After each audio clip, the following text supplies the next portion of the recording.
मोतबर ख़बरूं इदारे the nation पंहिंजे एडिटोरियल में लिखियो आहे त नवनि सूबनि जे क़याम बाबति जारी बहस जेको ताज़नि इंतिज़ामी बहसनि में नुमायां रहियो आहे उनखे मौजूदा रियासती ढांचे जे सिराइती हुजण बाबति हिकु संजीदा क़ौमी ॻाल्हि ॿोल जी शुरूआति तौरु ॾिसणु घुरिजे।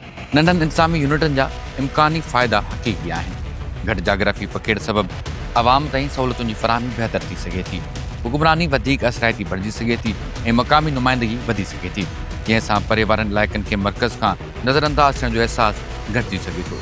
पर अहिड़े इंतिज़ामी तब्दीली जे सही हुजण जो दारोमदार वसी अवामी रज़ामंदी ते हुजणु घुरिजे। मुमकिन आहे त उन लाइ रेफरेंडम करायो वञे, न कि सियासी अशराफिया जी मर्ज़ीअ ते फ़ैसिला कया वञनि। बुनियादी मसइलो इहो आहे त पाकिस्तान जी हुकुमरानी वारे मॉडल में बामाने तब्दीली जी ज़रूरत आहे, छाकाणि त मौजूदा इंतिज़ामी ढांचो शहरनि जी उमीदुनि मुताबिक़ नतीजा ॾियण में नाकाम रहियो आहे। एडिटोरियल मूजिबि इहो सम्झण त रुॻो सरहदूं तब्दील करण सां हिकु ख़राबु निज़ाम पाण मुरादो दुरुस्त थी वेंदो हिकु सादगीअ वारी सोच आहे, पर बहितरी जे इम्काननि खे नज़रअंदाज़ करण बि सोच जी खोट आहे। इंतिज़ामी विरासत जेकॾहिं सही मनसूबाबंदी ऐं एहतियात सां कई वञे त इहा हुकुमरानी खे मज़बूत करण ऐं क़ौमी यकजहती वधाइण जो ज़रियो बणिजी सघे थी। इंतिज़ामिया खे माण्हुनि जे वेझो आणण सां रियासत अवाम में भाईवारी ऐं जवाबदेही जो अहसासु पैदा करे सघे थी, जेको हिन वक़्तु घटि नज़र अचे थो।